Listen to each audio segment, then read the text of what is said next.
Halo, selamat datang kembali di segmen analisa. Kita update terkait dengan drama dari Emmy BMJ yang berusaha untuk mendapatkan keempat buah hatinya lagi. Sekarang kita lihat di sosial media, pihak dari Aden Wong, suaminya dari Emmy BMJ, masih resmi.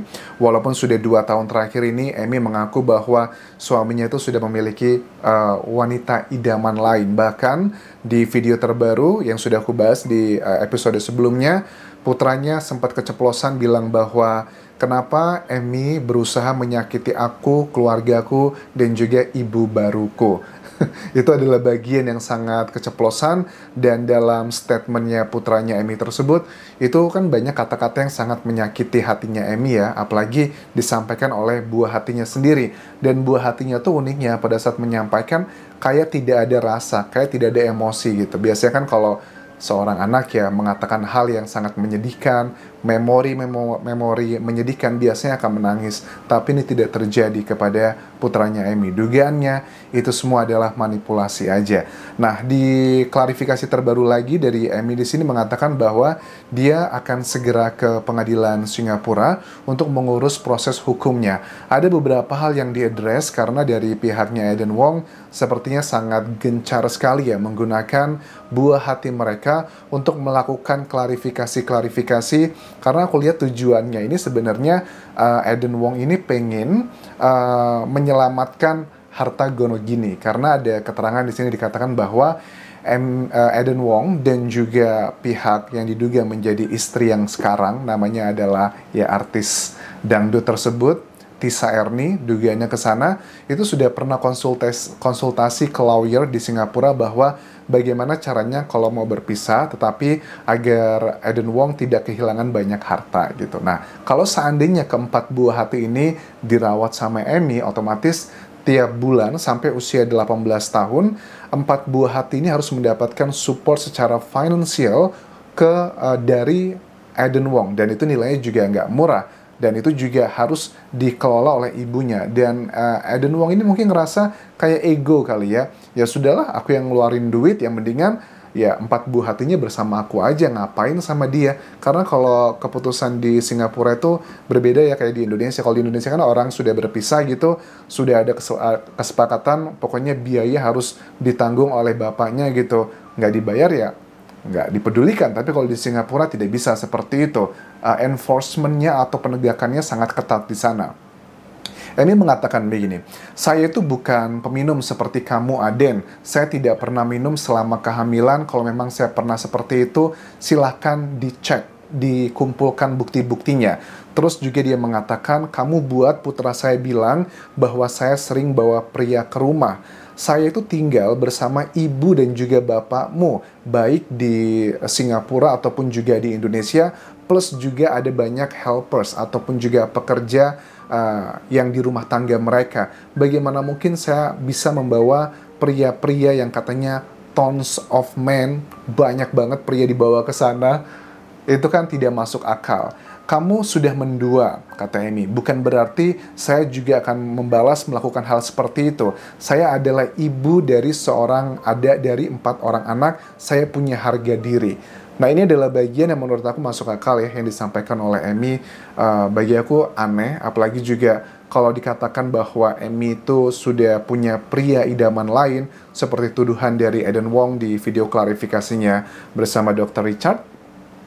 Ya, ngapain dia masih begitu berjibaku untuk mengambil babynya yang terakhir? Ya, kalau memang ada hubungan seperti itu terlarang, artinya dugaan sangat kuat, ya itu bukanlah buah hatinya si Aden Wong. Dan Aden Wong tuh mengakui bahwa mungkin aja bayi ini bukanlah milikku gitu. Ya kenapa nggak sih langsung dilakukan tes DNA? Untuk tes DNA itu kan sangat gampang banget ya. Apalagi Aden Wong-nya kan kalau kita mau ngecek DNA gitu kita butuhkan 2 sampel ya. Sampel dari objeknya dan sampel dari yang mau ditesnya.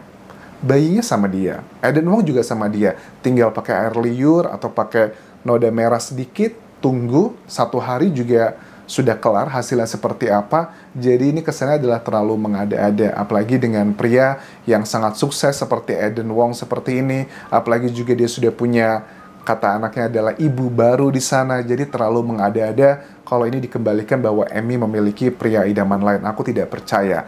Nah, yang cukup ramai juga di media massa adalah sekarang mengenai keterangan dari Hotman Paris. Ternyata aku baru ngeliat nih ya keterangannya. Hotman Paris itu sudah mengakui bahwa dia adalah ditunjuk sebagai kuasa hukumnya Aden Wong di Indonesia. Ini Hotman Paris bilang bahwa dia ini menjadi kuasa hukum bukan karena peristiwa atau saat peristiwa rebutan buah hatinya di rumah sakit tersebut yang viral, tetapi setelah peristiwa tersebut. Dan yang memang betul sih, Hotman Paris mengatakan siapapun tuh boleh mendapatkan perlindungan bantuan secara hukum walaupun dia sudah jelas-jelas tersangka ataupun bersalah. Dikatakan begini bahwa menurut Emmy ya, untuk Pak Hotman katanya, terima kasih sudah ingatkan tentang asuransi.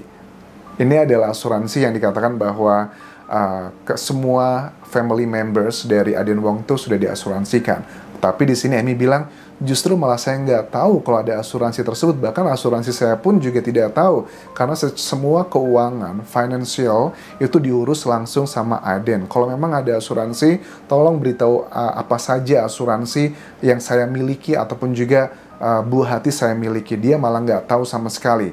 Terus juga, tolong bilang ke Aden katanya, jangan gunakan buah hati kita sebagai alat.